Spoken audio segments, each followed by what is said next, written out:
tópico. Tá? Então, na aula de hoje eu vou começar a falar de custos, minimização de custos. Eu tenho ciência, o João já havia me avisado, que muitos de vocês já viram esse assunto com o Fábio Barbieri, né? Mas eu vou ter que repassar por esse assunto, para muitos de vocês vai ser uma revisão. Por quê? Primeiro, nem toda a turma teve o curso de Micro 1 com Fábio Barbieri, né? Eu tenho alunos do noturno, alunos que repetiram, então não tenho garantia se todos viram esse assunto. Eu preciso ter certeza que sim. E segundo, né, eu não sei se vocês viram todos os tópicos, todos os pontos, né, que eu quero discutir, tá? Então eu vou ter que repassar esse assunto com vocês e para quem já viu, né, fica como uma revisão, ok? Então vamos começar.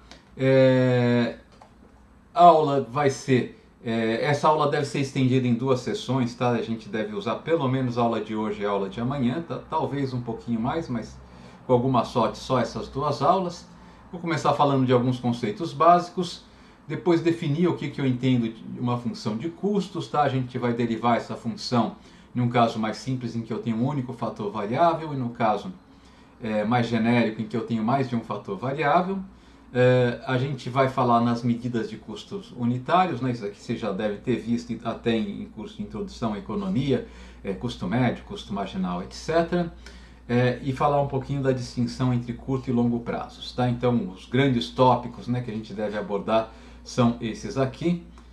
Desculpe, aqui estão os tópicos que a gente vai abordar. Conceitos básicos, função de custo, custo unitário, curto e longo prazo, tá?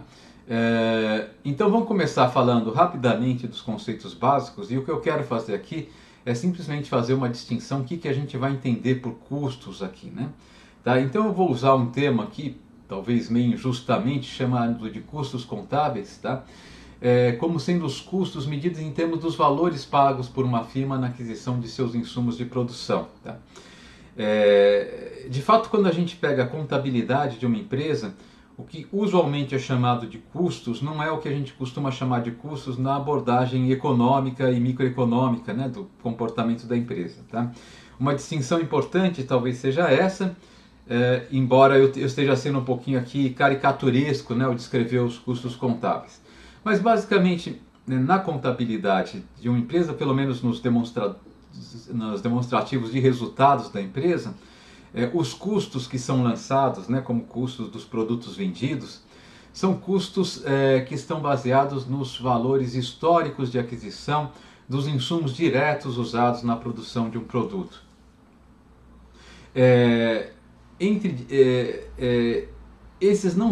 Isso não é o que a gente vai entender por custos aqui, tá? O que nós vamos entender por custo aqui são os custos chamados custos de oportunidade, né? Que são os custos medidos em termos do ganho advindo do melhor uso alternativo dos insumos empregados na produção. Algumas diferenças importantes que tem entre esses dois conceitos, né, são as seguintes, tá? Primeiro, o custo econômico, tá? Ou o custo de oportunidade de um recurso, ele não está ligado ao custo ao qual eu adquiri o direito de uso desse recurso historicamente, mas está ligado, né, ao valor que eu consigo obter fazendo uso alternativo desse recurso. Tá? Então, para dar um exemplo, imagine que eu tenha em estoque, né, uma quantidade de matéria-prima. Se eu vou usar essa matéria-prima para produzir uma unidade do meu produto, contabilmente, né, o custo dessa matéria-prima, usualmente, né, ou classicamente, é o custo ao qual eu adquiri essa matéria-prima. Do ponto de vista econômico, tá, o custo dessa matéria-prima é a melhor receita que eu conseguiria obter, o melhor ganho que eu conseguiria obter fazendo uso alternativo dessa matéria-prima, né? Que em muitos contextos vai ser o valor que eu consigo obter vendendo essa matéria-prima, né, revendendo essa matéria-prima, ao invés de usá-la diretamente na produção. Então o custo econômico, usualmente, ele reflete os valores dos insumos na maneira como eles são cotados no momento do seu uso a preços de mercado. Então, uma outra coisa que não aparece no custo contábil, né, especialmente quando eu estou falando em contabilidade aqui em termos de demonstrativo de resultado, para efeitos tributários, etc., não aparece como custo, né, na contabilidade contábil, mas que tem que ser considerado como custo do ponto de vista econômico, são os custos implícitos, né, os custos implícitos dos recursos utilizados. Então, por exemplo, se uma empresa ela tem um terreno, que ela possui um terreno sobre o qual ela tem a fábrica e assim por diante, existe um custo implícito do uso daquele terreno que não aparece como custo na contabilidade ou no demonstrativo de resultado dessas empresas, né? Por quê? Ela não tem um desembolso, né, para usar aquele terreno, simplesmente porque esse terreno já é dela. Mas, tá, do ponto de vista econômico, ela poderia estar fazendo um outro uso desse terreno. Poderia, por exemplo, estar alugando esse terreno para uma outra finalidade. Eu sempre dou um exemplo que eu presenciei, né, um exemplo histórico, que é o exemplo da fábrica da Copenhagen, né, aquela fábrica de chocolate, aquela empresa de chocolates que produz, né, chocolates finos, né, e, enfim, e ela era localizada, a fábrica da Copenhagen era localizada na cidade de São Paulo, em um bairro chamado Itaim, né, Itaim Bibi. Itaim Bibi é um bairro nobre de São Paulo, um bairro muito valorizado, uma região cheia de escritórios, residências, restaurantes, né, então é um bairro enfim, que tem uma noite relativamente agitada, é um bairro que tem bastante procura, né, para negócios típicos de bairros bem localizados, né? E a Copenhague ocupava uma área muito grande desse bairro, né? E um terreno que possivelmente era próprio, né? Certamente era próprio, porque senão não faria sentido ela ter mantido essa área por muito tempo. O que acontece? A empresa podia ter lucro, né? Declarava lucro nos seus resultados, etc. Mas ela estava abrindo mão de uma oportunidade de negócio muito valiosa, que era fazer outro uso daquele terreno, né? Seja vendendo esse terreno a um valor muito elevado, seja alugando esse terreno a um valor muito alto também.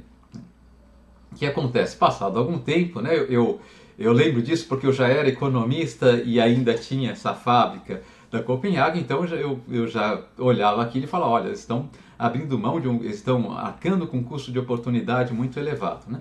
Passado algum tempo, né, a gestão da empresa percebeu que não era bom negócio manter a fábrica naquele terreno tão valioso. Eles mudaram a fábrica para um terreno mais afastado, não tão central, mais barato, e deram outro uso a esse terreno. Eu não sei se eles venderam esse terreno, fazendo um grande aporte de capital à empresa, ou se eles alugaram esse terreno, obtendo uma grande receita por esse terreno, né?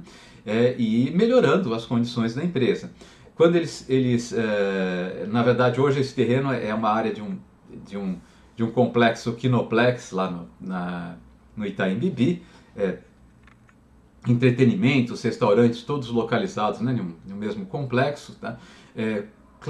Certamente está gerando uma rentabilidade maior do que a rentabilidade implícita gerada pela localização da fábrica lá, e eles saíram ganhando. Como o nosso foco aqui, né, é determinar se uma empresa ela está fazendo um bom negócio ou não, esses custos implícitos são muito importantes para a gente, né? Entre todos esses custos implícitos, um custo implícito que necessariamente nós, né, na nossa abordagem microeconômica, vamos levar em consideração como custos, e necessariamente na contabilidade de resultado, pelo menos, não é levado em consideração como custo, tá? São os custos de oportunidade do capital, né? A remuneração dos investimentos realizados, né, pelos financiadores da empresa, pelos financiadores diretos da empresa, né, pelos acionistas e proprietários da empresa. Tá? Essa remuneração, na contabilidade, vai aparecer como lucro dos proprietários da empresa, que é adequado do ponto de vista contábil, do ponto de vista da demonstração de resultados. Tá? Na nossa abordagem microeconômica, vai aparecer em dois pedaços. Tá? Um pedaço é a remuneração de um recurso produtivo, que são, né, os insumos, que são serviços do capital, serviços daqueles itens de instalações, matérias-primas que foram adquiridos com capital próprio, né, com capital financeiro próprio dos proprietários da empresa. Então, são aqueles itens que foram adquiridos com aporte de capital dos acionistas ou dos cotistas da empresa, né? máquinas e instalações que não foram obtidas via empréstimos.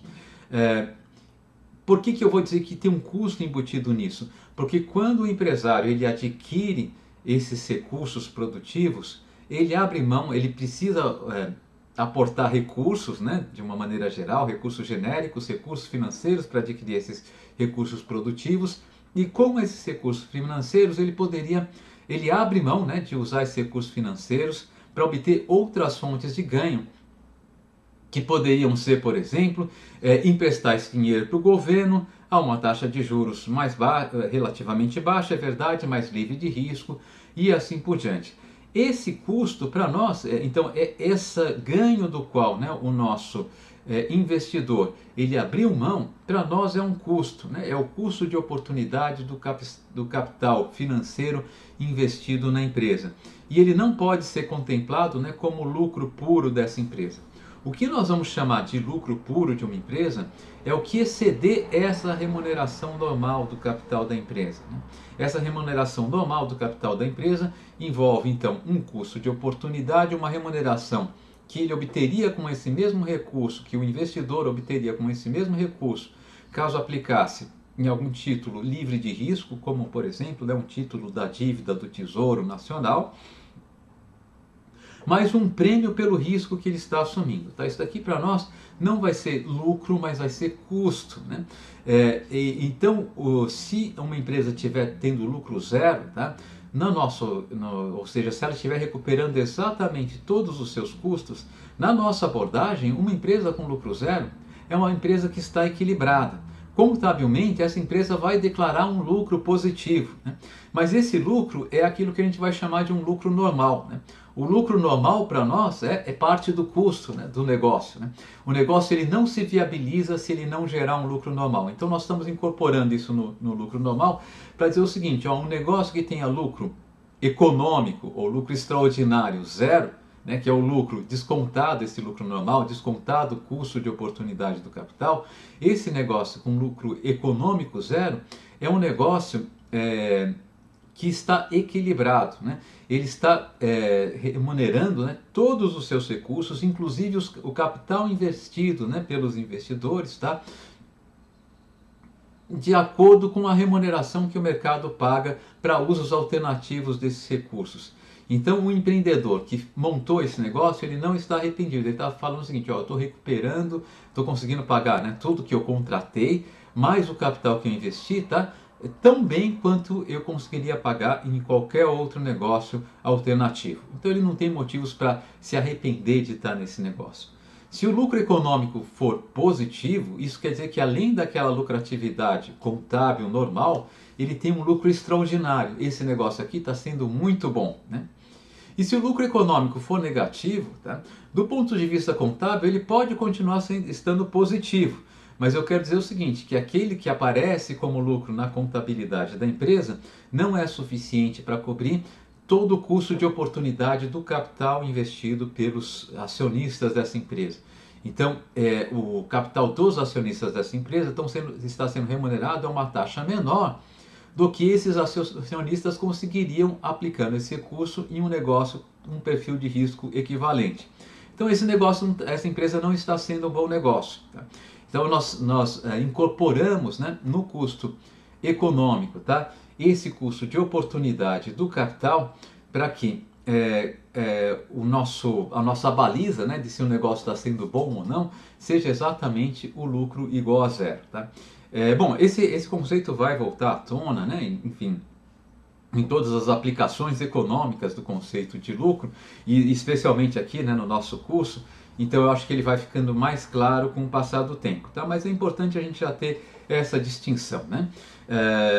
E isso também mostra que o nosso conceito de custo, talvez mais adequado para pensar tomadas de decisão do ponto de vista gerencial, ele é também um conceito de custo de maior dificuldade de mensuração, né? Não é à toa que contabilmente, especialmente na contabilidade para efeitos tributários, tá, esse conceito não é aplicado.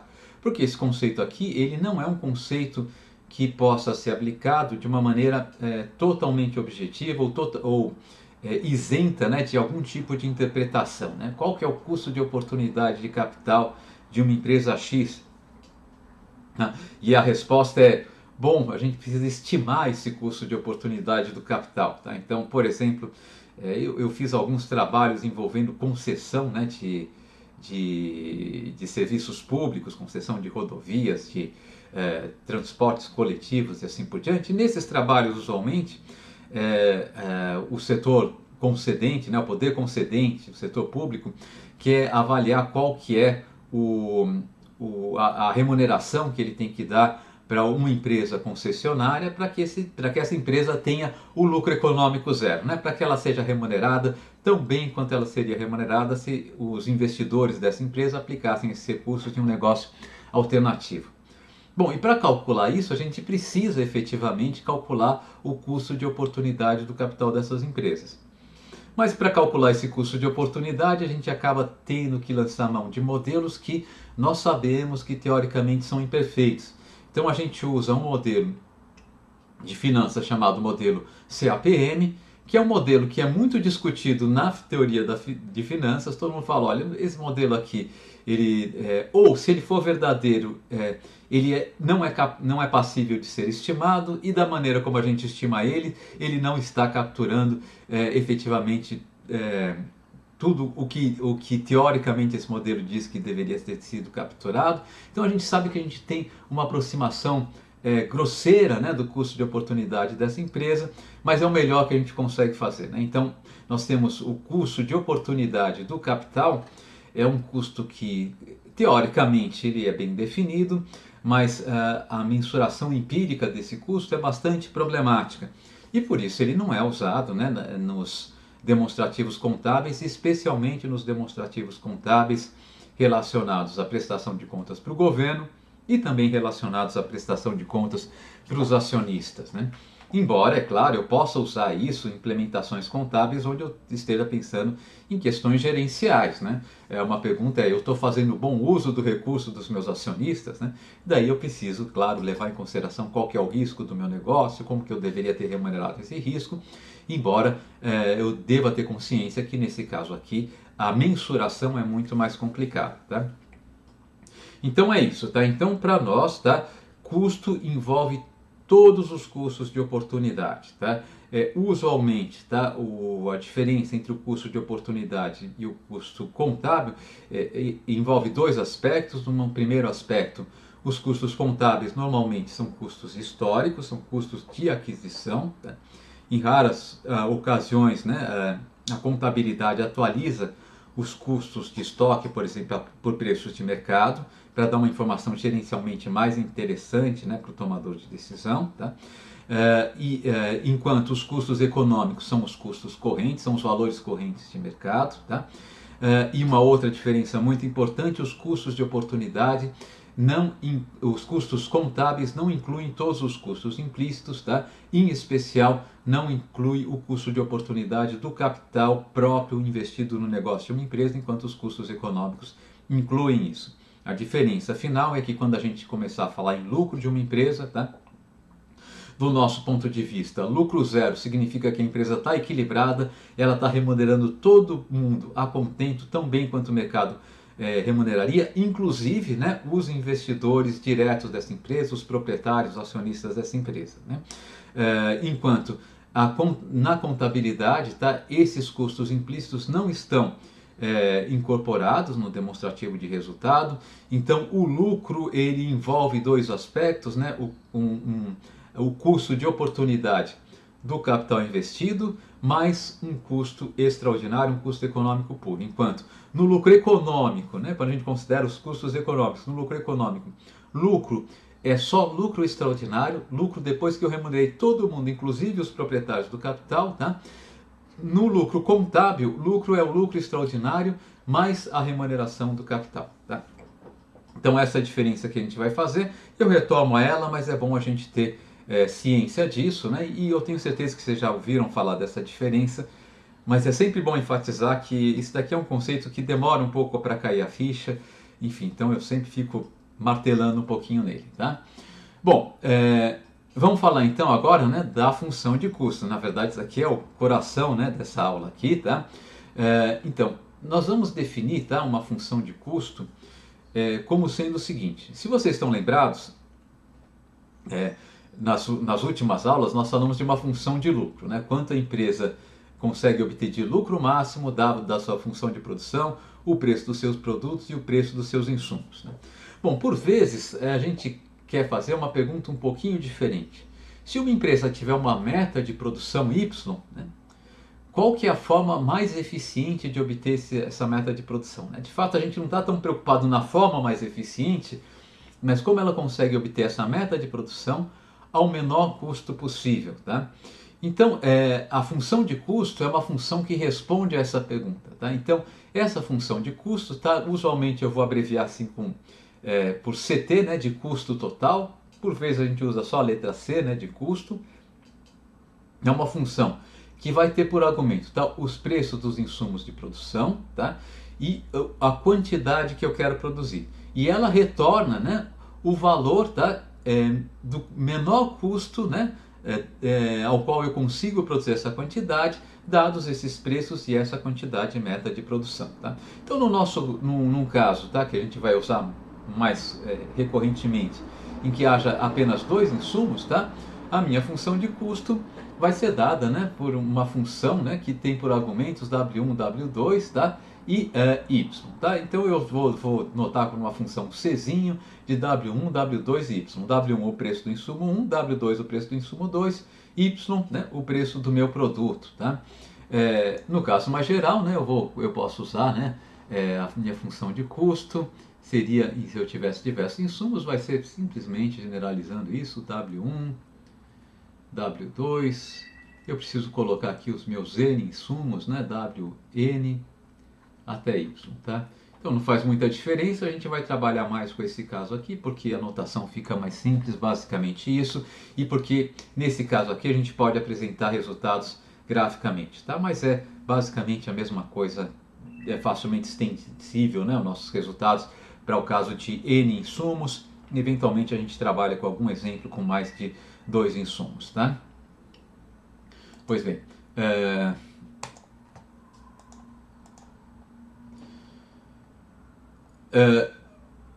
por vezes, tá? A gente vai agora, eu já havia falado com vocês, né? Mas a gente vai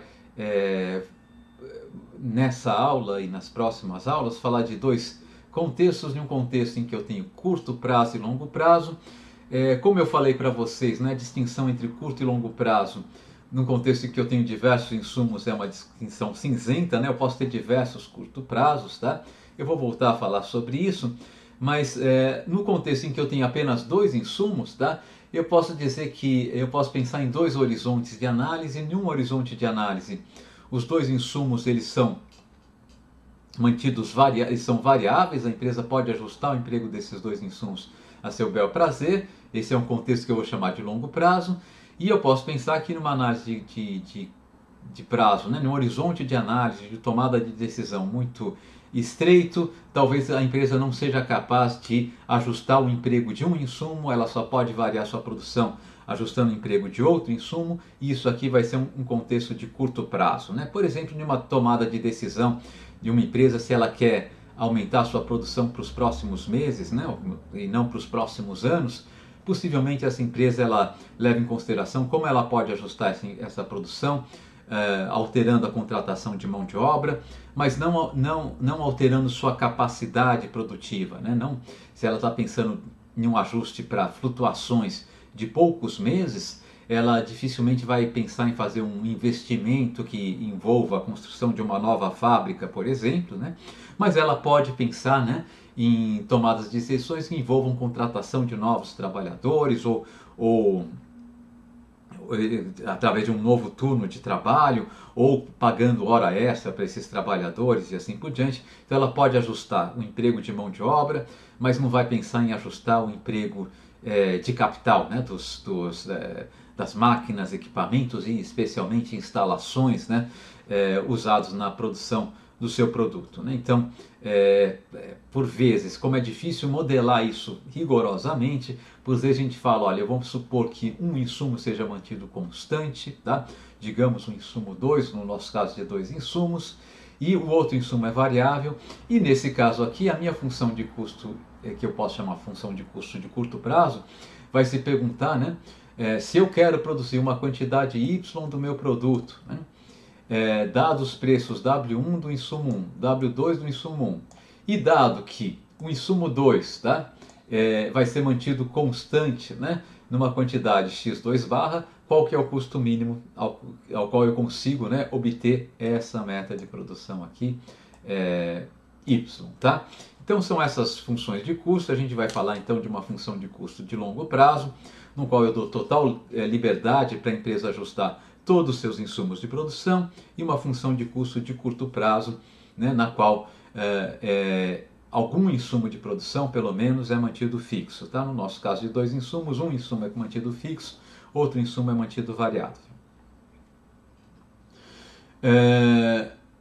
Então, se eu tenho, né, um insumo fixo e um insumo variável, né, eu posso decompor o meu custo total, né, em custo variável e custo fixo. Tá? O custo variável, né, é a parcela do custo que está associada ao custo de contratação dos insumos variáveis, e o custo fixo é a parcela do custo que está associada à contratação dos insumos fixos de produção. Tá? A gente vai voltar a falar disso, né? Mas de qualquer maneira, né? Então o nosso custo total ele vai ter dois componentes, né? Um componente é o custo variável de produção, outro componente é o custo fixo de produção. Tá? O custo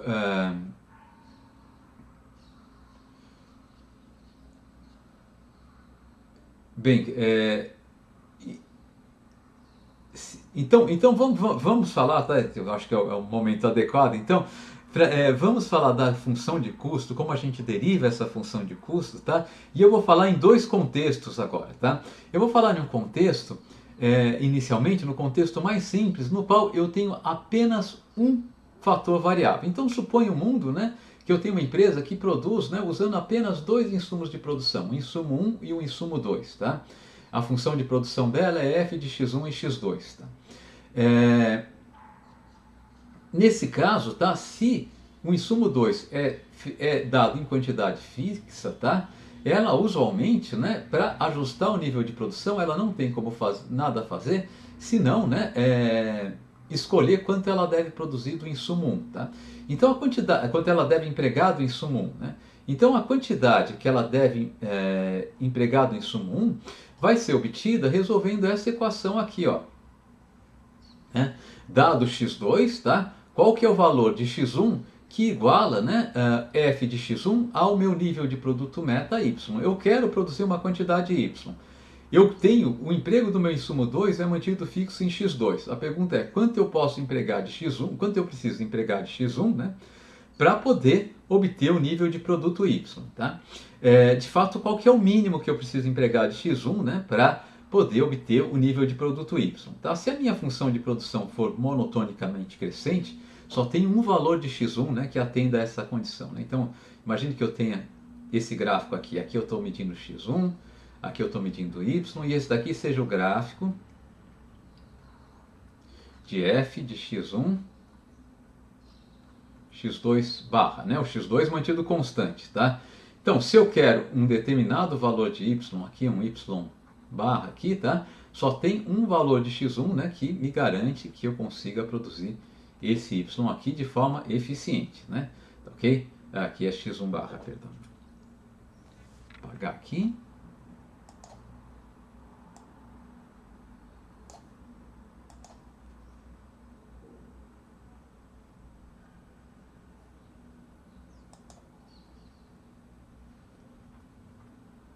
Ok? Pode acontecer, né, que a minha função de produção seja mal comportada, né? Ela pode não atender, né, ao nosso a nossa hipótese de free disposal, tá? Então a minha função de produção pode ter um gráfico diferente.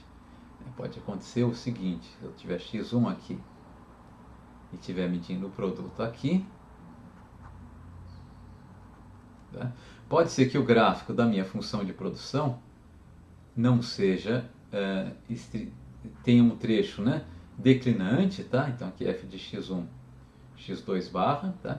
Então pode ser que para um determinado y,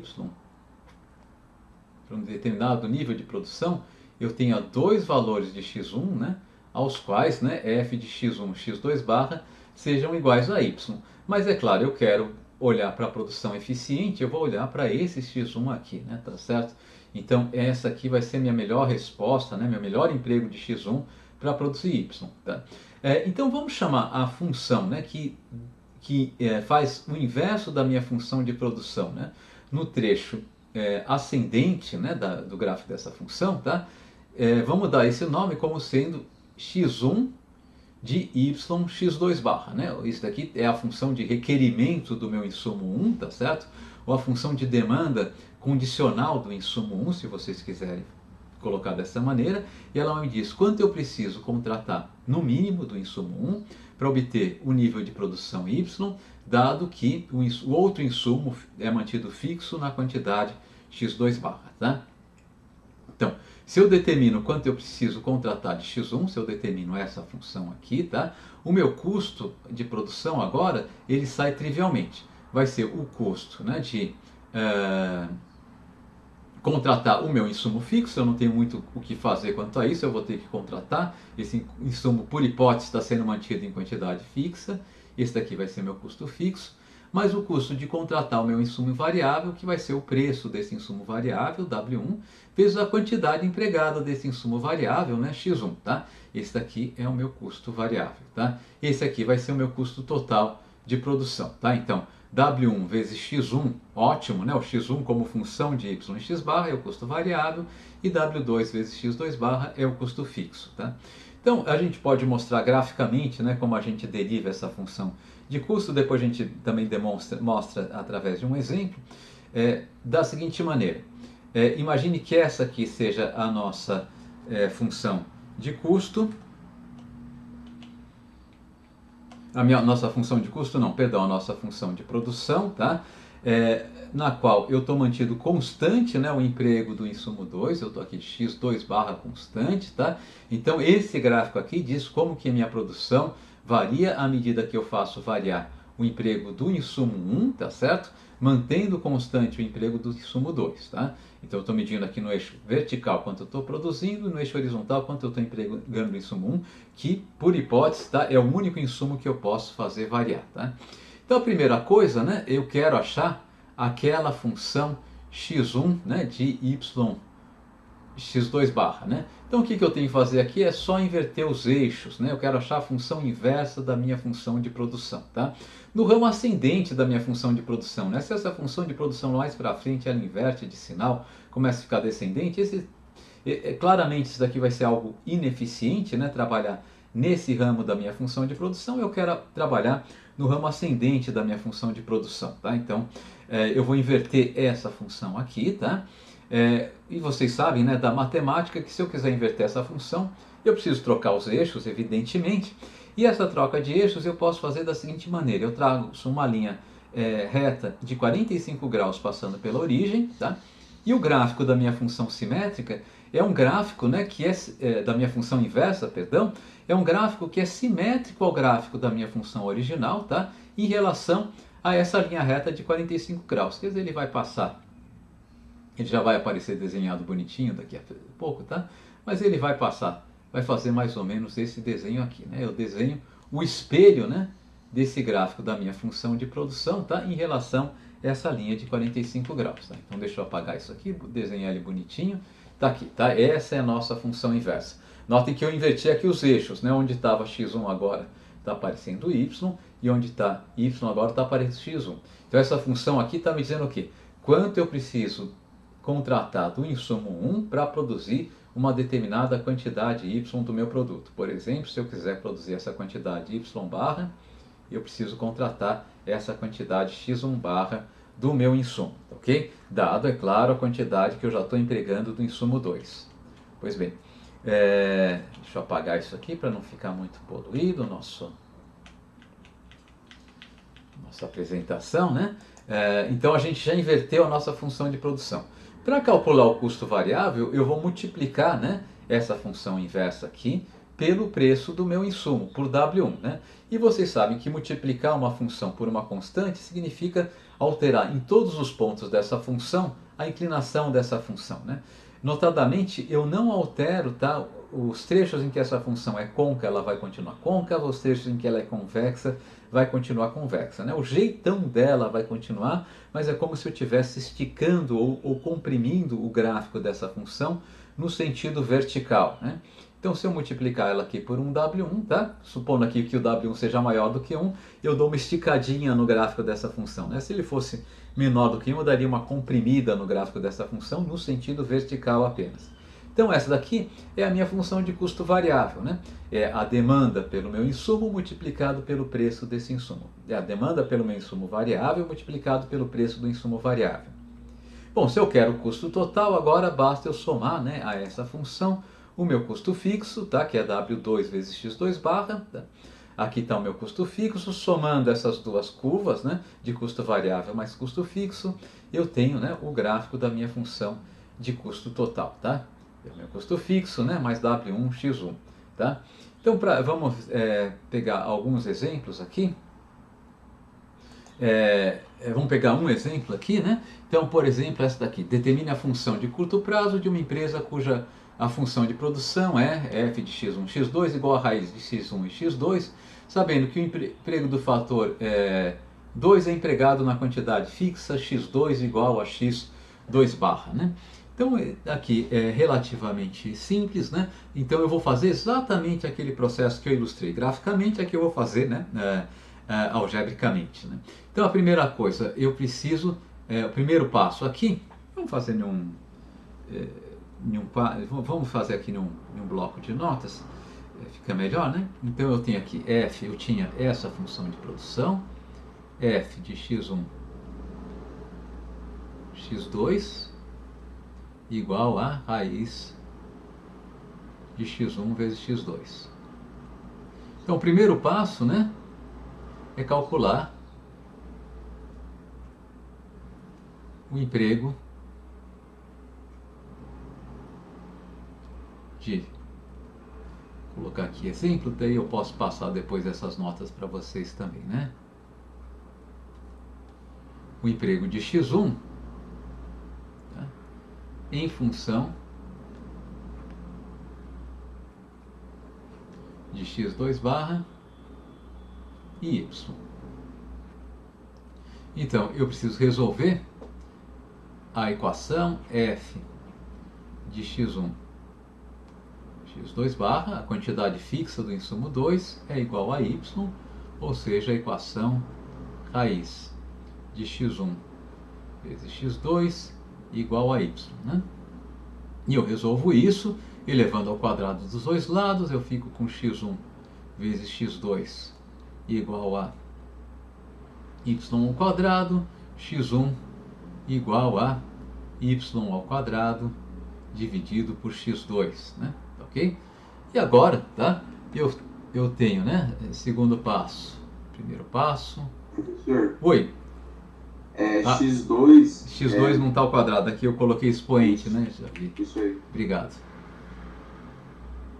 Aqui o primeiro passo. O segundo passo, eu calculo o custo variável, né? De fato a gente pode colocar num simples segundo passo, né? O custo total é igual ao custo variável mais o custo fixo. Deixa eu mudar um pouquinho a notação aqui, eu escrevi x1, mas vamos dizer que esse daqui é quanto eu preciso empregar de x1. E esse x2 aqui é x2 barra, né? A quantidade fixa do meu insumo 2, tá? Quanto eu preciso empregar de x1, dado a quantidade do meu insumo x2 barra e dado minha meta de produção y, né? Eu acho que eu estou notando com é melhor notar invertendo aqui os argumentos, né? Dado y e x2 barra.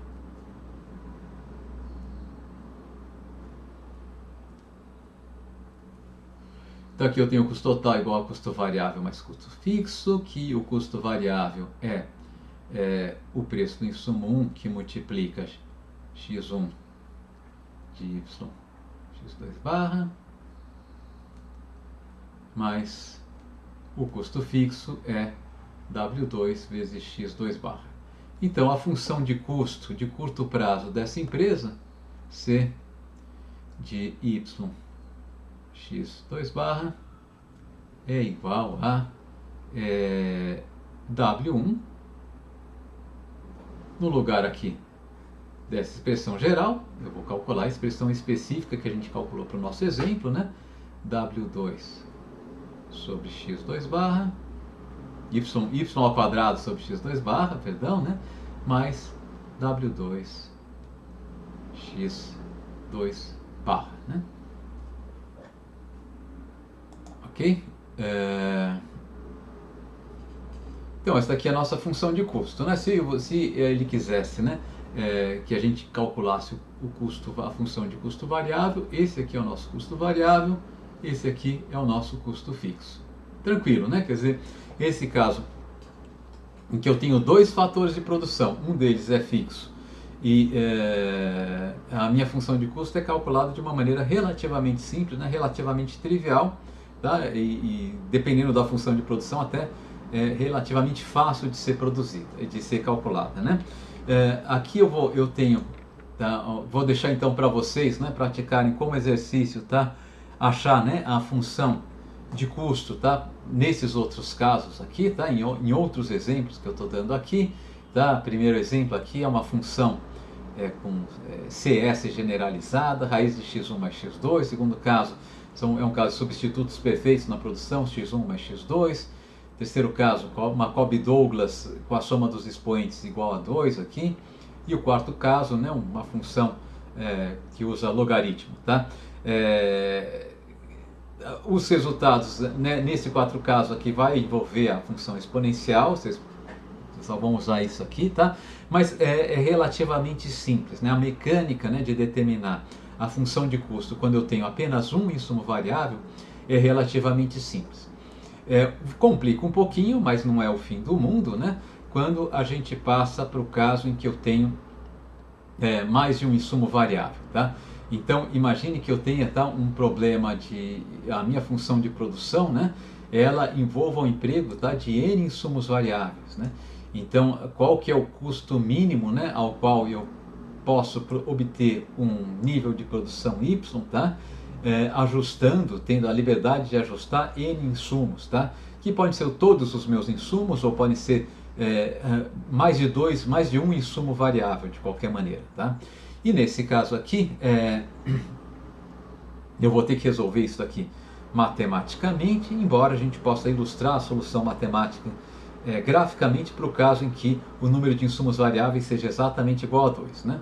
Bom, mas resolvendo esse problema aqui, né, para resolver esse problema aqui, eu preciso primeiro determinar, né, quanto eu devo empregar de cada um dos insumos, tá? Se eu determino quanto eu vou empregar de cada um desses insumos em função dos preços dos meus insumos e de quanto eu quero produzir, eu vou achar, tá, funções, né, a demanda desses insumos, o emprego desses insumos em função desses preços e de quanto eu quero produzir, tá? E a função que descreve, então, quanto eu devo empregar desses insumos em função desses preços e desse nível de produção, é a chamada função de demanda condicionada ou demanda contingente desses insumos, né? Notem que isso aqui é diferente da função de demanda que a gente definiu nas aulas anteriores, que era a demanda não condicionada. A demanda, quando a gente fala demanda de uma empresa por um insumo, a gente está se perguntando quanto ela vai contratar desse insumo para maximizar seu lucro, né? Quando eu estou falando demanda condicionada de um insumo, eu quero saber quanto ela vai contratar de um insumo para atingir uma meta de produção a um custo mínimo. Essa meta de produção pode não ser a meta de produção que maximize o lucro dessa empresa, né? Por isso eu vou chamar de condicionado ou contingente. Ela é contingente a um determinado nível de produção Y, tá? Então isso daqui é a quantidade de insumo, então isso aqui são as chamadas funções de demanda contingente. E resolvendo esse problema, calculando, né, agora o valor, né, do emprego dos insumos, né, a essas demandas contingentes, eu vou achar, tá, a função de custo, né, dessa empresa, tá, que vai ser simplesmente, né, W1 vezes a demanda contingente do insumo 1 mais W2 vezes a demanda contingente do insumo 2, assim por diante, até WN vezes a demanda contingente do insumo N, ok? Bem, Então vamos pegar primeiro, tá, o caso de dois insumos que a gente pode ilustrar isso aqui graficamente. Tá? Então o que eu tenho aqui é um problema de maximização, de minimização condicionado. Mas é um problema de ótimo condicionado. Né? Quando eu tenho um problema de ótimo condicionado com apenas duas variáveis de controle, né? Quer dizer, esse problema, quando eu tenho apenas dois insumos, né? Eu quero minimizar W1 vezes X1 mais W2 vezes X2. Né? Tá, o meu problema se resume a isso aqui, né? Não mais isso aqui, só isso aqui, né? Tal que, né, f de x1, x2 seja maior ou igual a y. Eu preciso produzir pelo menos o meu nível de produção meta. Né? Eu poderia colocar até igual, porque trivialmente a nossa solução, né, vai ser, com a condição de igualdade vai ter que prevalecer. Né? Então o que eu tenho aqui? Eu tenho aqui a restrição, tá? E aqui eu tenho a minha função objetivo. Essa função objetiva aqui é o que eu quero minimizar, né? Função objetivo. Eu quero minimizar essa função objetivo atendendo a essa restrição.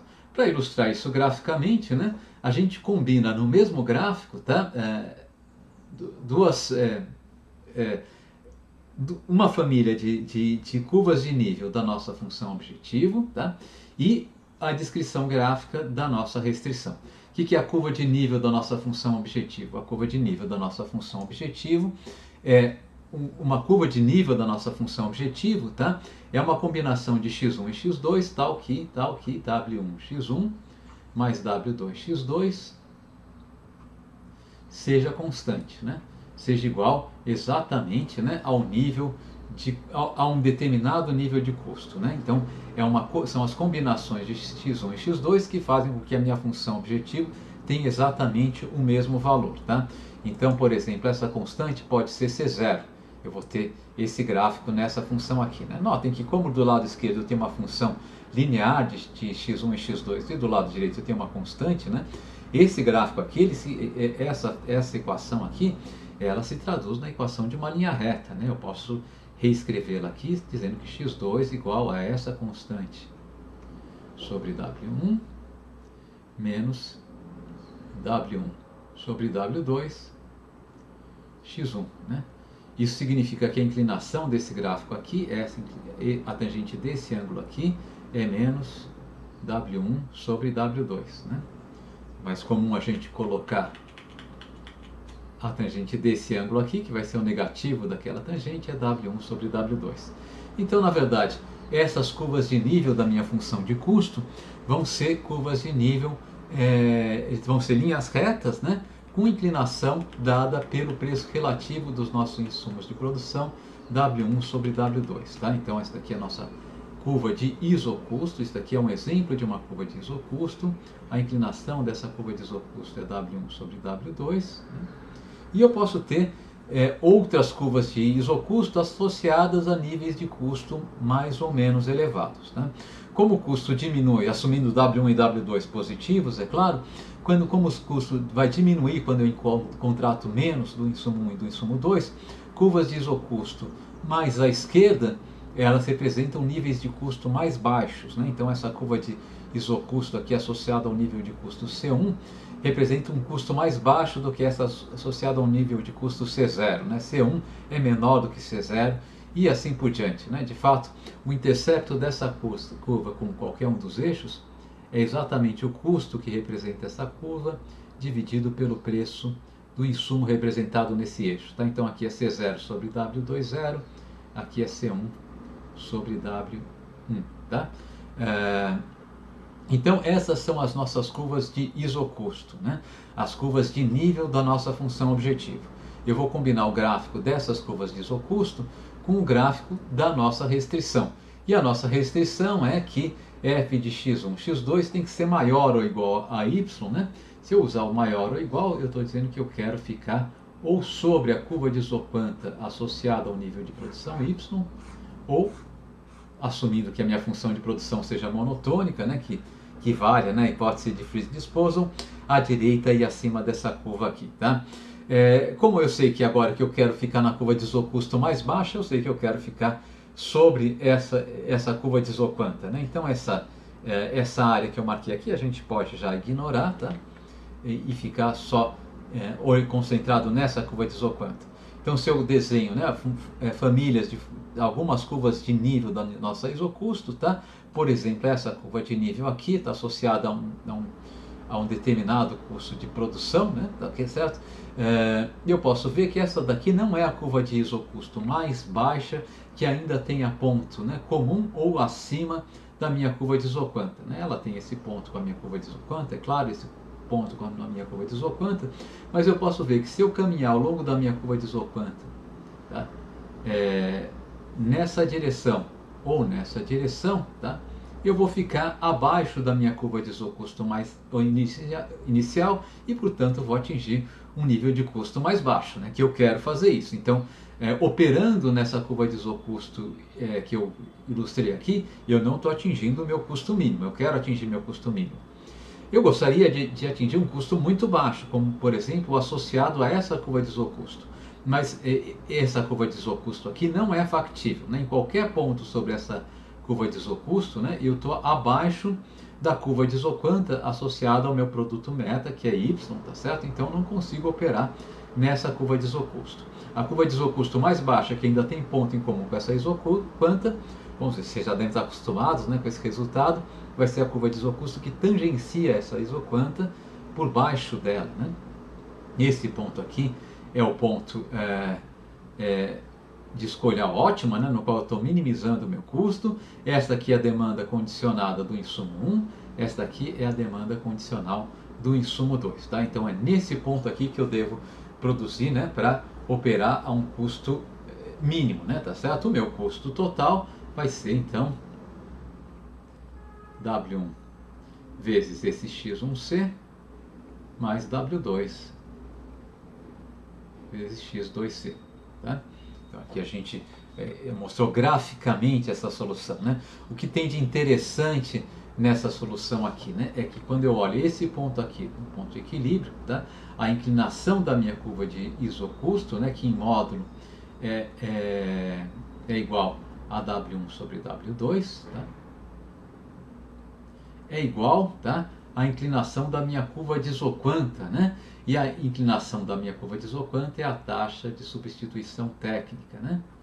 Tá? Que o módulo dela, é igual ao módulo dessa taxa de substituição técnica, que por sua vez é igual à produtividade marginal do insumo 1 sobre a produtividade marginal do insumo 2. Né? Então, na nossa solução de custo mínimo, tá, eu devo ter igualdade entre a produtividade marginal, a igualdade entre a razão entre as produtividades marginais dos nossos insumos e a razão entre os preços desses insumos, tá? De uma maneira geral, tá? Quando a gente estiver buscando, né, a solução de custo mínimo de um problema de minimização de custo em que eu tenho apenas dois insumos, tá? Basta, pelo menos para olhar para a condição necessária de primeira ordem, né? Basta a gente resolver esse sistema de equação, tá? F, eu estou sobre a minha isocanta, portanto f de x1, x2 é igual a y, para dizer que eu estou sobre essa curva de isocanta, tá? E para verificar que eu estou exatamente nesse ponto no qual a isocanta tem a mesma inclinação que o preço relativo dos insumos, eu preciso resolver eu preciso acrescentar a segunda equação, produtividade marginal do insumo 1 sobre produtividade marginal do insumo 2, igual a W1 sobre W2. Tá? Se a condição de segunda ordem for atendida, o ponto que resolve esse sistema de duas equações, duas incógnitas, né? Quais são as incógnitas? x1 e x2. Tá? Esse ponto aqui vai ser um ponto de custo mínimo, pelo menos um ponto de custo mínimo local. Tá? Talvez valha a pena dar uma saidinha aqui para comentar, tá? Bom, essa solução aqui, ela é verdadeira, né? Desde que aconteça isso que a gente está vendo nesse gráfico aqui. O que está acontecendo nesse gráfico? A minha curva de isocanta, ela está tangenciando a minha linha de isocusto por cima, né? E, portanto, esse daqui efetivamente é um ponto de custo mínimo local, né? Eu não consigo manter a minha produção constante, eu não consigo variar, tá? O emprego do insumo 1 e do insumo 2, tá? mantendo o meu custo constante, sem com isso reduzir minha produção quando eu saio desse ponto, e também não consigo, né, manter minha produção constante, variando o emprego do insumo 2 e do insumo 1, caminhando sobre minha isoquanta, sem, né, ter com isso ter que ir para uma curva de isocusto mais elevada. Esse ponto aqui é um ponto de custo mínimo. A condição, né, de segunda ordem para que ele seja um ponto de custo mínimo é efetivamente que a isoquanta ela tangencia a curva de isocusto por cima. Eu não vou ter custo mínimo se eu tiver uma situação como essa aqui. Vamos fazer um gráficozinho aqui. Seria um gráfico de uma solução de canto.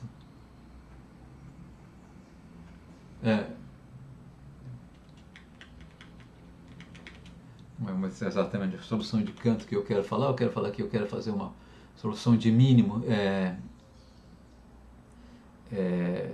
Um ponto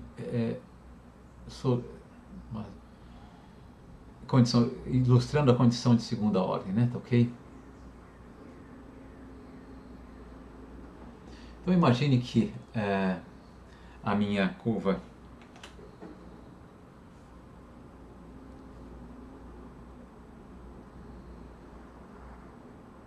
esteja empregando aqui o emprego do insumo 1, aqui o emprego do insumo 2.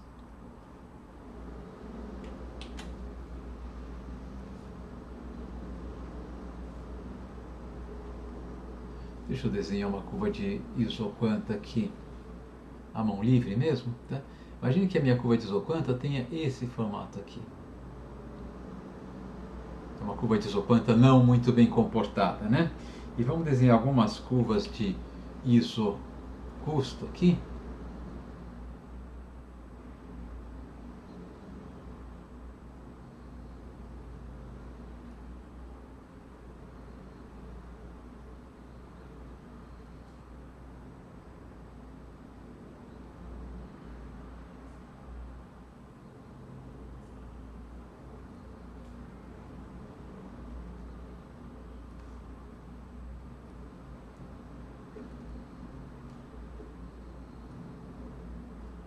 Seguinte.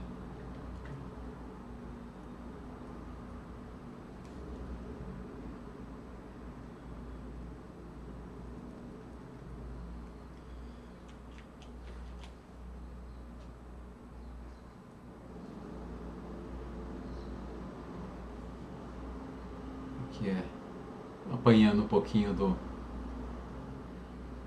Pronto, né? Imagine que essas retas sejam paralelas, tá? Então, vamos destacar alguns pontos, dois pontos, né, em particular, tá? Esse ponto, talvez valha a pena colocar mais um ponto aqui, vou desenhar mais uma curva de isocusto, que vai passar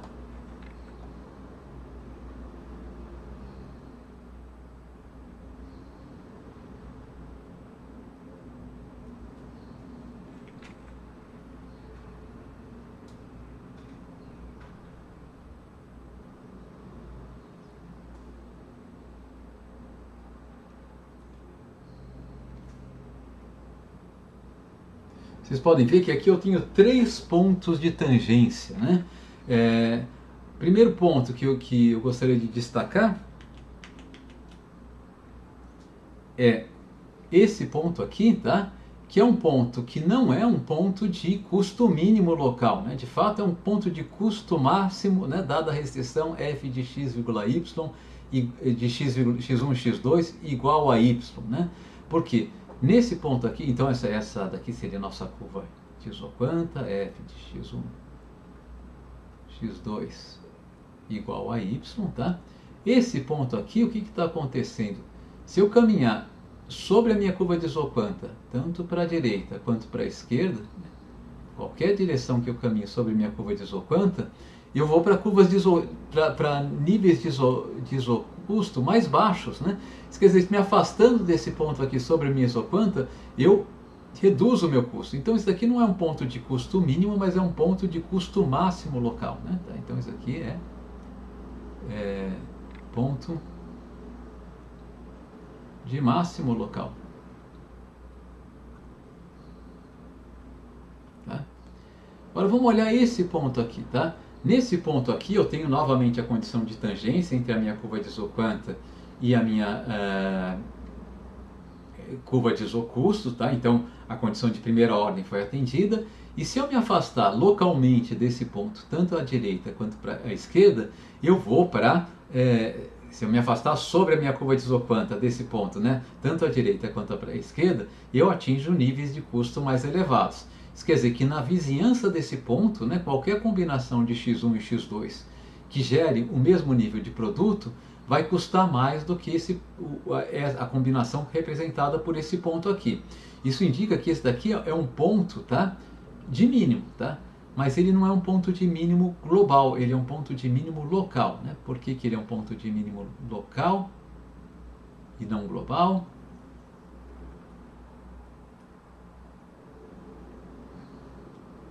Local, mas não global.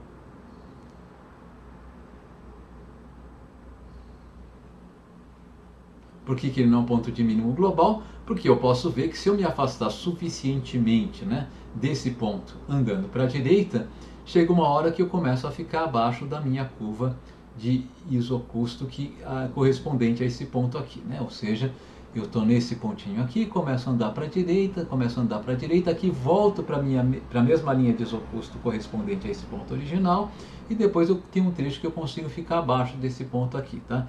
Então, localmente, tá, se eu fizer uma pequena modificação, né, no emprego do x1 e x2, de modo a manter meu produto constante, o meu custo cresce.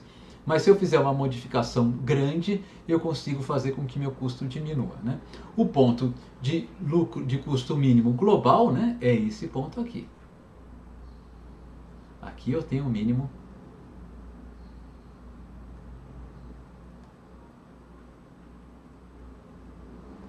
Tá? Então, se eu quiser checar as condições... Oi, alguém ia perguntar alguma coisa? Você pode explicar de novo porque aquele ponto ali em cima não é global, é local? Esse ponto aqui? Esse aqui você está falando, né? Onde está a setinha? É esse aqui? Isso, esse Ah, mesmo. tá bom. Tá, então, veja, eu vou dizer que eu estou num ponto de mínimo global quando eu não tenho nenhuma outra maneira de produzir, né, o meu nível de produção Y a um custo menor do que o custo que está sobre esse ponto aqui, tá? Por que ele não é um ponto de mínimo global, né? Porque se eu caminho sobre essa curva de isoquanta, ou vamos colocar de outra maneira, por que ele é um ponto de mínimo local, tá? Porque se eu me afasto desse ponto aqui e começo a caminhar sobre minha curva de isoquanta, ou seja, mantenho meu produto constante, tá? Se eu não me afastar muito, eu tenho certeza que meu custo vai aumentar, né? Se eu caminho aqui à direita, eu vou para um trecho da minha isoquanta que está acima da curva de isocusto que passa por esse ponto aqui, né? Para a esquerda a mesma coisa, eu vou para curvas de isocusto mais elevadas. Agora, se eu caminho bastante, então ele é um ponto de mínimo local, tá? Todo ponto de mínimo global é um ponto de mínimo local, mas não necessariamente todo ponto de mínimo local é um ponto de mínimo global, né? Então vamos ver o seguinte, se eu caminhar a partir desse ponto aqui sobre a minha curva de isoquanta e vou caminhando para a direita, eu vou fazendo esse percurso aqui, né? E vai chegar uma hora que eu consigo ficar em pontos que estão abaixo, por exemplo, um ponto como esse aqui, ele está abaixo, né, da nossa linha de isocusto que passava pelo nosso ponto inicial. Então aqui eu já estou conseguindo ter um custo mais baixo do que esse aqui, tá? Se eu tenho um ponto que tem um custo mais baixo do que esse ponto que era um candidato a ponto de mínimo, tá? Esse ponto candidato a ponto de mínimo não pode ser um mínimo global, tá? Embora ele seja um mínimo local, tá? O ponto de mínimo global vai ser esse aqui, tá? Esse ponto aqui, ele é o ponto sobre o qual passa a curva de isocusto mais baixa, que ainda tem ponto em comum com a nossa curva de isoquanta. Ficou claro ou ainda tem alguma dúvida? Tá ótimo, então. Então é isso, né? Então, na verdade, tá? Para testar, se eu for resolver matematicamente o meu problema, enfim, rigorosamente, eu vou procurar meu ponto de mínimo, né, e preciso testar se ele atende, né, primeiro a propriedade, se ele é um ponto de mínimo local, tá?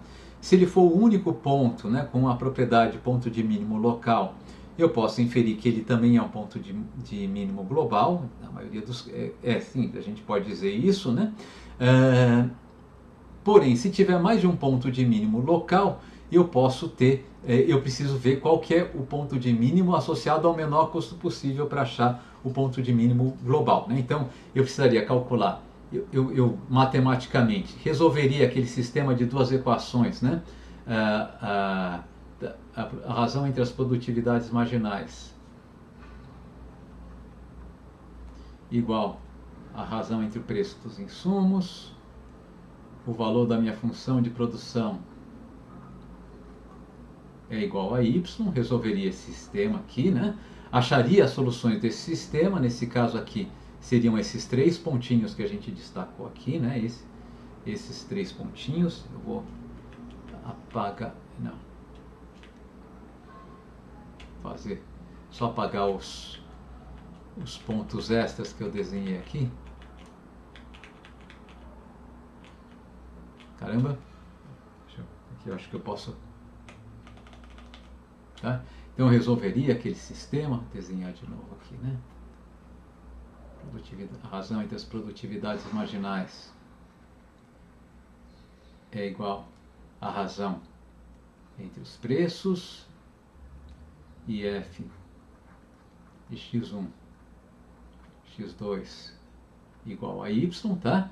Isso daqui é atendido pelos três pontinhos que a gente destacou aqui, né? Esse pontinho, esse ponto aqui, esse ponto aqui e esse ponto aqui, tá? Os três atendem a esse sistema de equação, né? E eu teria que fazer uma checagem, né, para ver se a minha curva de Isoquanta, né, ela é convexa, né,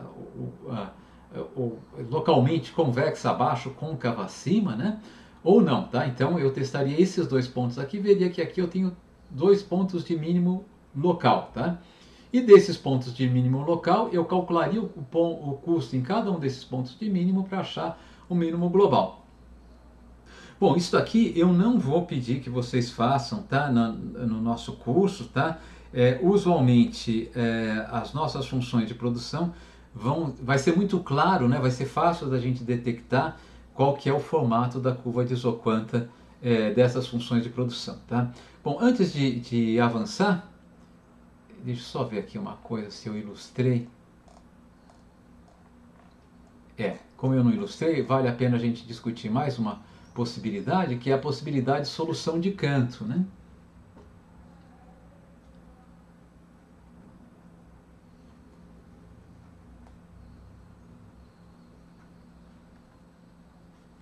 Tá? O que acontece é que, usualmente, né, a gente impõe a restrição de que o emprego dos insumos tem que ser não negativo, né? Então, pode acontecer algo como o seguinte.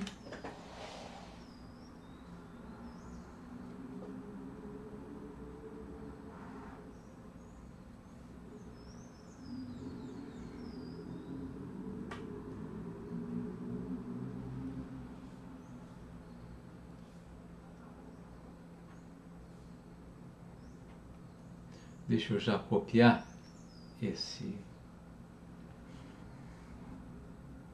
gráfico aqui, porque eu vou precisar dele uma segunda vez, vou usar ele uma segunda vez.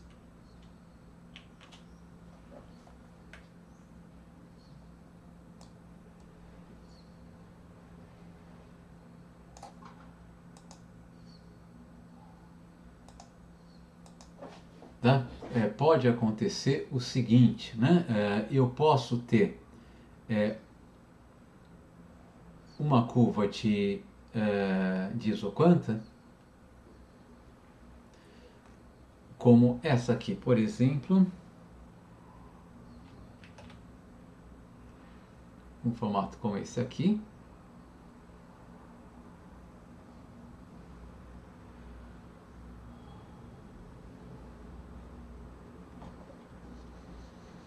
E o preço relativo dos meus insumos pode ser tal que as minhas curvas de isocusto tenham essa inclinação, digamos.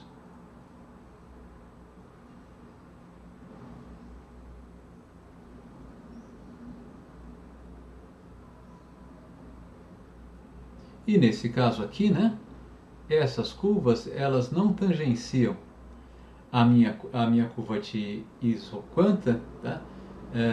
Em nenhum ponto, né, no qual com x1 e x2 com x1 e x2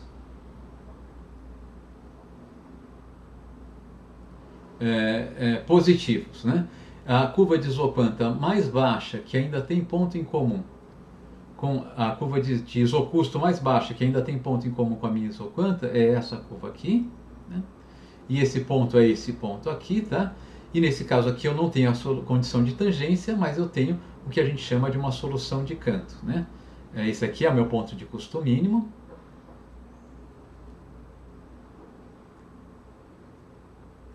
E o que vocês podem ver, né, é que nesse ponto aqui, nesse ponto aqui, eu tenho a inclinação da minha curva de isoquanta, a razão entre as produtividades marginais, é maior do que a inclinação da minha curva de isocusto W1 sobre W2, tá? Alternativamente, vou desenhar aqui em cor de laranja, tá? As minhas curvas de isocusto podiam ser muito inclinadas, né? Por exemplo, com algo como isso aqui.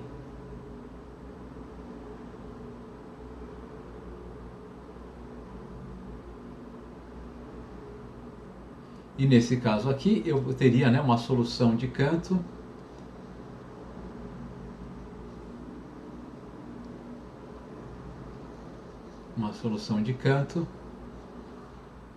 nesse ponto aqui, né? Tá certo? Seria uma outra possível solução de canto, né? Então, eu peço desculpas, eu acho que eu vou fazer 2 vezes o gráfico para evitar qualquer tipo de ambiguidade, tá? Então, vamos lá, eu vou desenhar de novo aqui uma curva de isoquanta.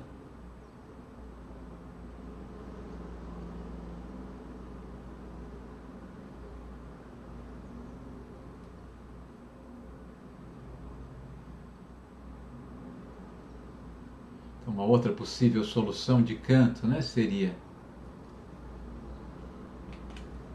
se as minhas curvas de isocusto tiverem uma inclinação como essa aqui, por exemplo.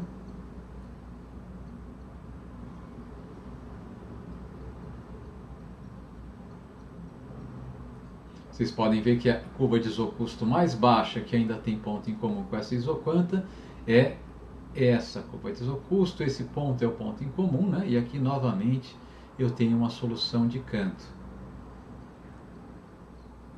Aqui o x1 é igual a 0, né? E aqui eu tenho a minha relação contrária, né? Eu tenho a produtividade marginal do insumo 1 sobre a produtividade marginal do insumo 2, a razão entre esses dois caras é menor do que W1 sobre W2, tá? Então, se eu tiver um emprego zero de um dos insumos, é possível que na minha solução ótima, né, eu tenha diferença entre a taxa de substituição técnica e o preço relativo desses insumos, tá? Quando o emprego do insumo 2 é igual a 0, eu posso ter a produtividade, a taxa de substituição técnica maior do que o preço relativo dos insumos. E quando o emprego do insumo 1 é igual a 0, a taxa marginal de substituição técnica pode ser menor do que o preço relativo dos insumos. É claro que elas podem ser iguais também nesse ponto aqui, né? Pode ser que coincida da condição de tangência ser obtida exatamente quando o preço de um insumo seja igual a 0. Mas pode ser que eu não consiga a condição de tangência, né, no ponto interior, num ponto em que x1 e x2 sejam positivos, e só consiga essa condição portanto eu vou ter que me contentar com uma solução de canto, né? Eu vou, em alguns casos eu vou empregar 0 do insumo 1, em alguns casos 0 do insumo 2, tá? E a solução de canto, ela vai ser a regra e não a exceção, caso, tá, as minhas funções de produção sejam mal comportadas, né? Caso os gráficos, tá, das minhas curvas de isoquanta, a minha curva de isoquanta ela seja côncava em relação à origem, né, e não convexa em relação à origem, como usualmente a gente pressupõe. Tá? Então nada impede, tá, que eu tenha algo como isso aqui. A minha isoquanta pode ter o seguinte mau comportamento, né?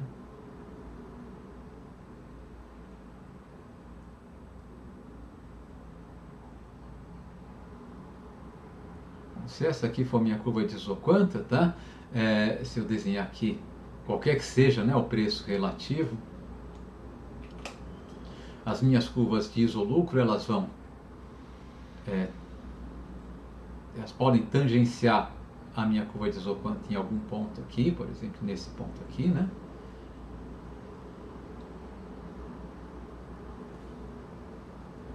Mas nesse ponto, o que está acontecendo, né? Nesse ponto aqui, a minha condição de tangência foi atendida, mas o que a gente vê? Que caminhando sobre a nossa curva de isoquanta, tanto à direita quanto à esquerda desse ponto, eu vou para níveis de isocusto mais baixos, né? Eu fico abaixo da minha curva de isocusto original, né? E, portanto, consigo custo mais baixo, né? Então, isso daqui não é solução de mínimo, né? É solução, é ponto de máximo, né? Ponto de custo máximo.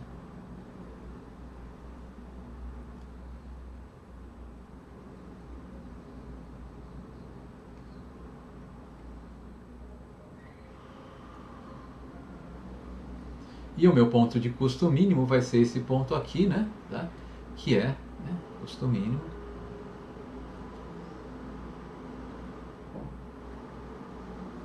Que é a solução do nosso problema, tá? Se as minhas curvas de isoquanta forem côncavas, eu sempre vou me especializar na contratação de um único insumo, né?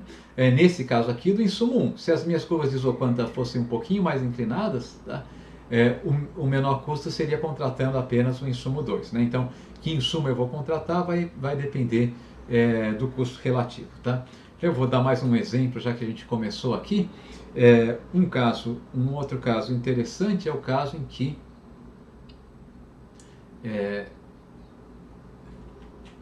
os dois insumos eles são substitutos perfeitos na produção. Então imagine que a minha curva de isoquanta associada ao nível de produção y, né, seja simplesmente uma linha reta.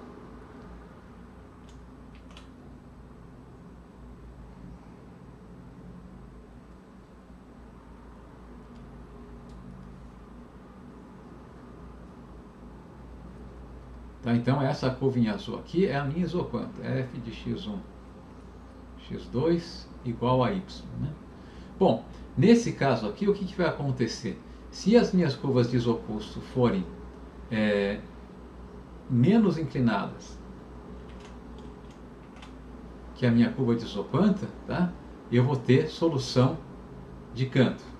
Como é fácil copiar isso aqui, fazer rapidinho, eu vou copiar para ficar com...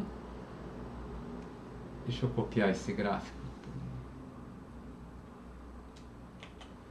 E vou colar aqui embaixo, que daí a gente pode ver possíveis resultados aqui.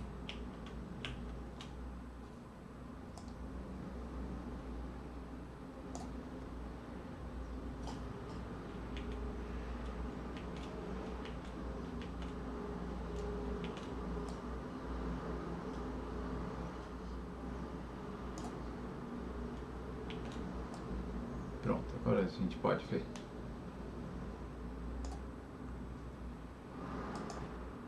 Então, imagine que as minhas curvas de isocusto tenham uma inclinação inferior, tá, às minhas curvas de isoquanta.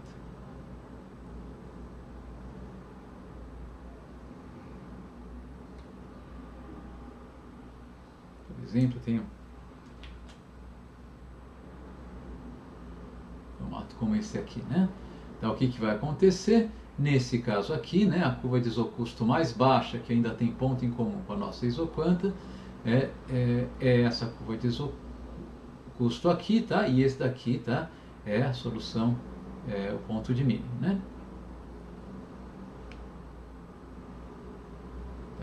Mas pode ser, né? E nesse caso eu vou ter uma solução de canto, né? Contratando apenas o insumo 1. Né? O que está acontecendo aqui? Eu tenho que... a minha taxa marginal de substituição, né? Ela é uma constante, né? De fato, a minha função f de x1 e x2 aqui, ela poderia ser reescrita como uma função f de ax1 vezes x2, né? Deixa eu colocar de outra maneira.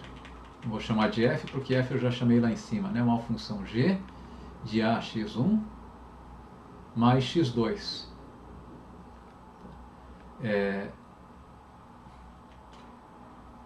O f é isso aqui, né? Tá certo? A taxa marginal, a taxa de substituição técnica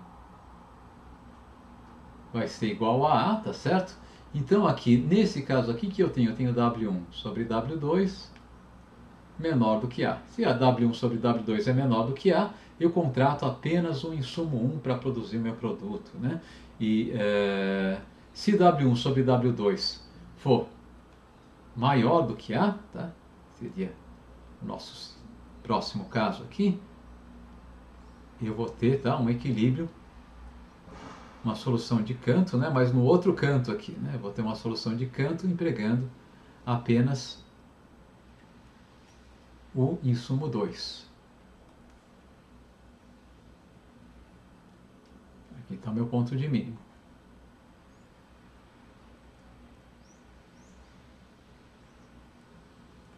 Tá, nesse caso aqui eu tenho W1 sobre W2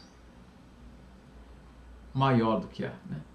E pode acontecer, tá? Por que essa curva aqui não ficou na cor certa? Eu vou ter que desenhar. Bom, tudo bem. E pode acontecer o seguinte, né? Pode acontecer que as minhas curvas de isocusto tenham exatamente a mesma inclinação que a minha curva de isoquanta, né? E nesse caso aqui, tá? Deixa eu desenhar mais algumas curvas de isocusto aqui.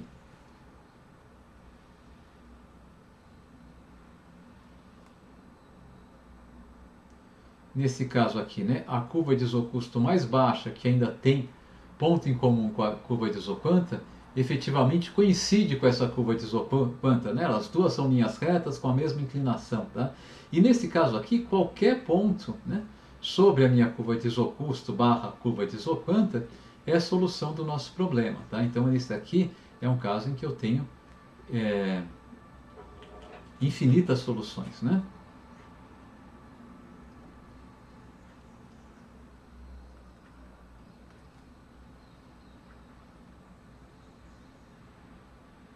A empresa ela está indiferente entre produzir em qualquer ponto sobre essa linha reta se ela quer obter um nível de produção Y, né? Esse caso aqui é o caso em que W1 sobre W2 é exatamente igual, né, à nossa taxa marginal de substituição técnica ou taxa de substituição técnica constante igual a A, tá? Então, que a gente pode ver que tem... dependendo da nossa função de produção, né, eu posso ter algumas nuances sobre aquele resultado mais geral, vamos voltar a ele, né, que é, tá, a condição de tangência, né, tá certo? Mas quase sempre, na maioria dos problemas que a gente vai ver, a gente vai procurar isso aqui, tá? Quando a gente não for procurar isso aqui, usualmente, tá, vai estar mais ou menos óbvio que a gente tem que olhar para uma solução de canto, tá? Então, vendo uma função de produção, tentem ver, ó, isso daqui eu reconheço, eu consigo ver que o mapa de curvas de isoquantas vai ser convexo em relação à origem, tá? Então eu vou ter o caso bem comportado. Procura a condição de primeira ordem. Se ela for atendida, né, para níveis positivos de x1 e x2, tá? Então eu posso dizer eu tenho efetivamente um ponto de custo mínimo, né? Se ela for atendida só para um nível negativo de x1 ou de x2, bom, então isso aqui é indicador que eu devo ter uma solução de canto, né? E se eu perceber que as nossas curvas de isoquanta não são convexas em relação à origem, por exemplo, se eu achar que elas são côncavas em relação à origem, tem um formato como esse aqui, né? Daí eu falo, bom, então aqui é um caso em que eu tenho que procurar uma solução de canto, tá? Mas enfim, vocês vão ver que usualmente a gente não vai ficar tratando com casos muito complicados, tá? A gente vai estar variando em torno desse assunto aqui. Bem, eu vou passar então o resultado matemático, que de fato é só uma generalização do resultado que a gente obteve aqui, tá? Então, se eu tiver, né, mais de dois insumos de produção, tá? Nesse caso aqui, eu vou ter que usar, né, a matemática, não tem jeito, tá? Usar nas nossas técnicas de otimização. Então, eu vou ter um problema de minimizar, né, o custo da contratação dos nossos insumos, né? Ou seja, minimizar, né, a soma do produto entre os preços de cada um dos insumos e as quantidades empregadas desses insumos, tá? Escolhendo essas quantidades de modo a fazer com que o valor da minha função de produção não seja inferior a uma meta de produto Y, né? E respeitando, né, a restrição de que o emprego desses insumos deve ser não negativo, tá? A gente pode representar esse problema resolver esse problema usando o método de Lagrange combinando com essa condição de emprego não negativo. Eu vou colocar só no resultado daqui a pouquinho, tá?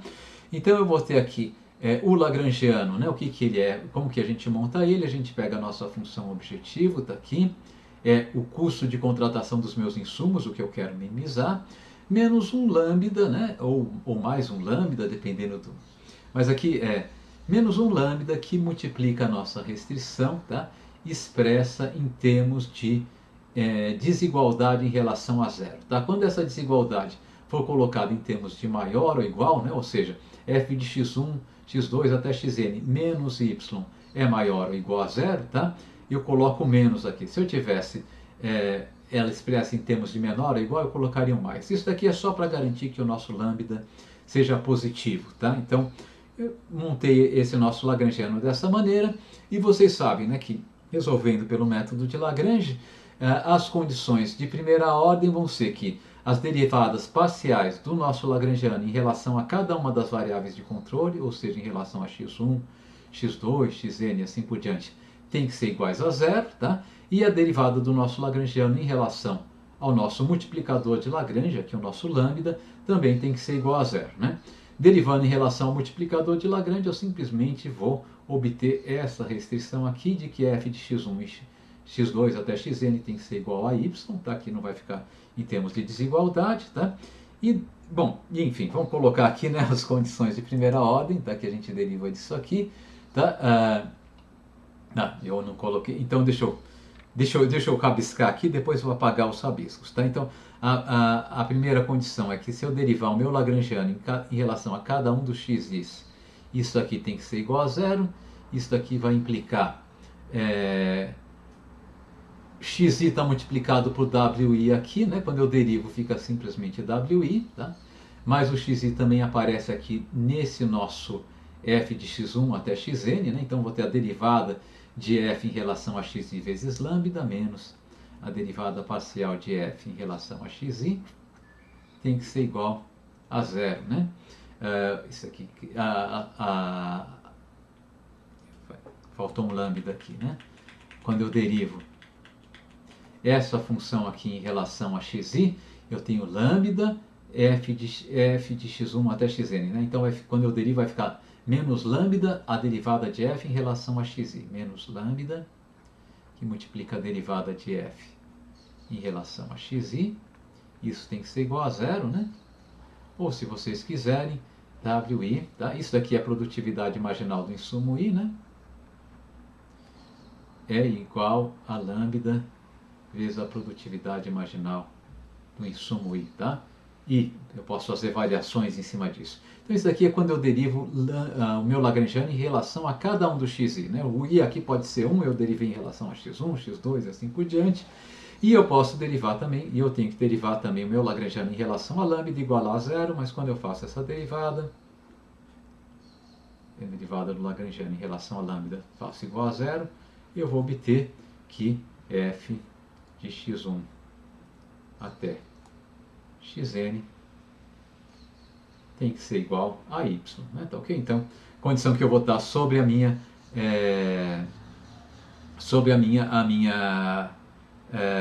curva de isoquanta, tá ok? Bom, deixa eu reescrever então esses resultados agora mais bonitinhos.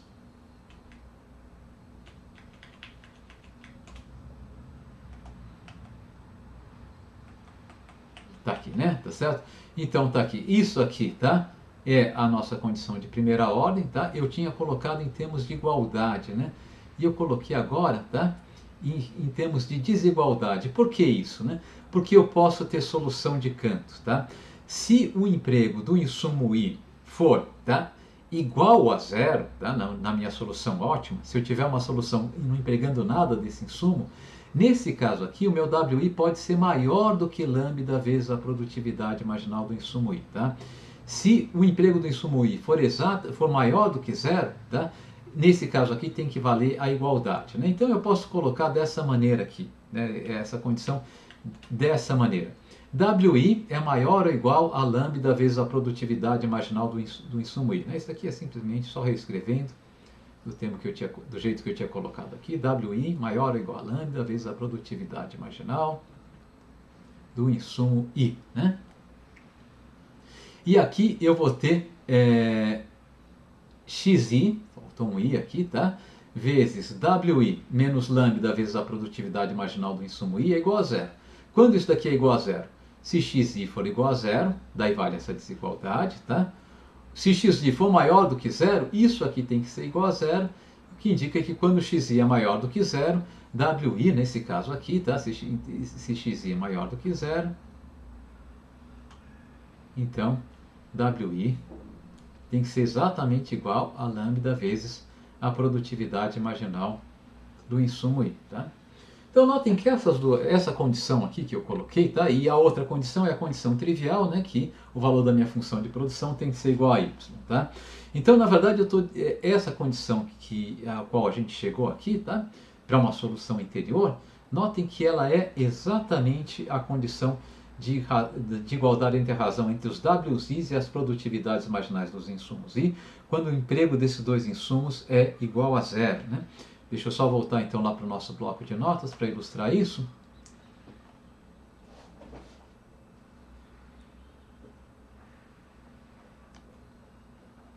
Aqui eu vou chamar de solução geral, né? E solução para dois insumos.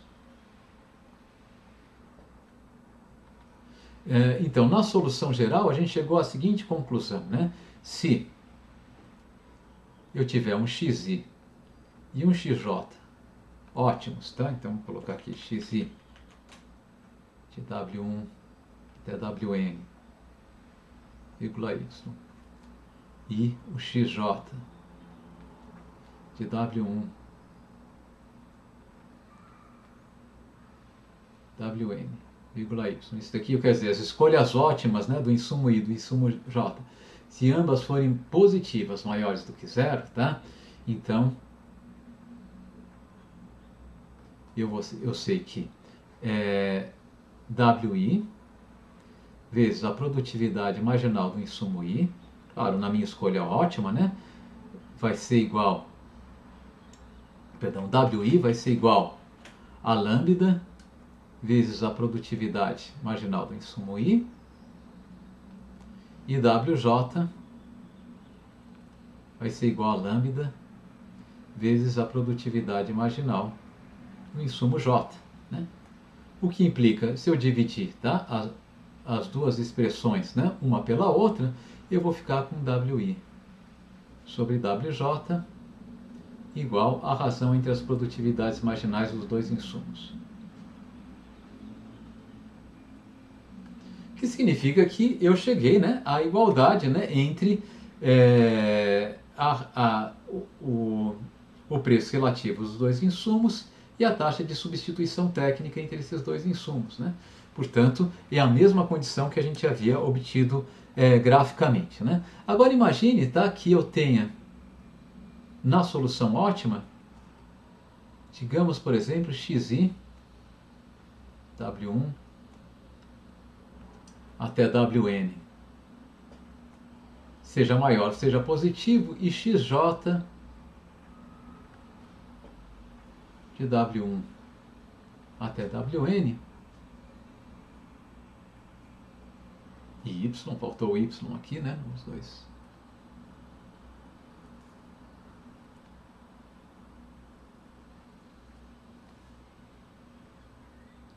seja igual a zero.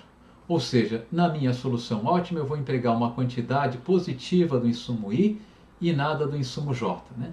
Então, as nossas condições de ótimo vão ser WI igual a lambda vezes a produtividade marginal do insumo I, e WJ é maior ou igual a lambda vezes a produtividade marginal do insumo J.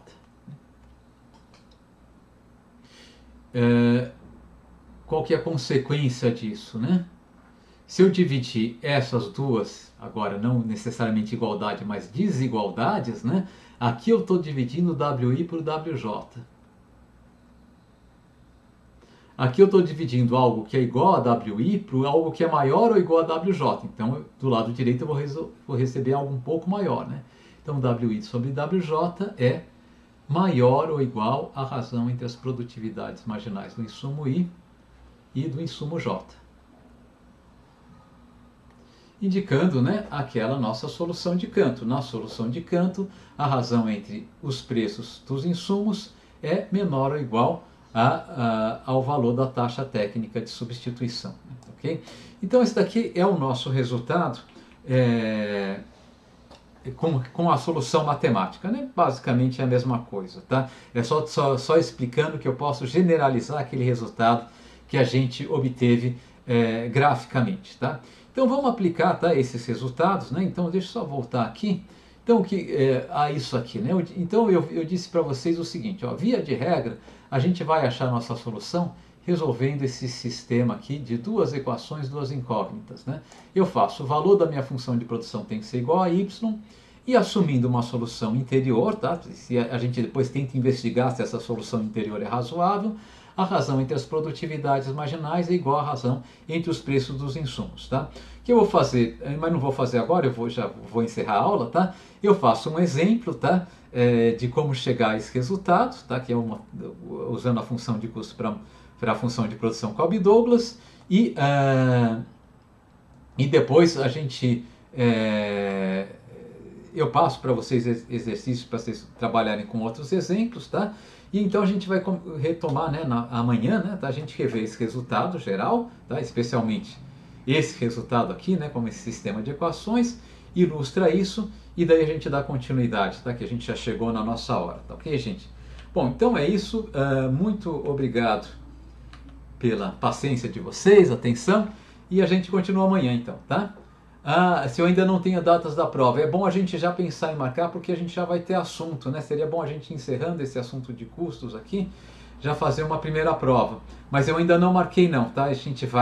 Eu vou agendar com vocês, tá? Eu queria até passar aqueles exercícios de revisão, como eu estou meio atrasado, eu vou rever isso aqui para fazer alguma coisa que seja factível para vocês também, tá ok, gente? Então é isso aí, gente. Até amanhã e bom dia para vocês.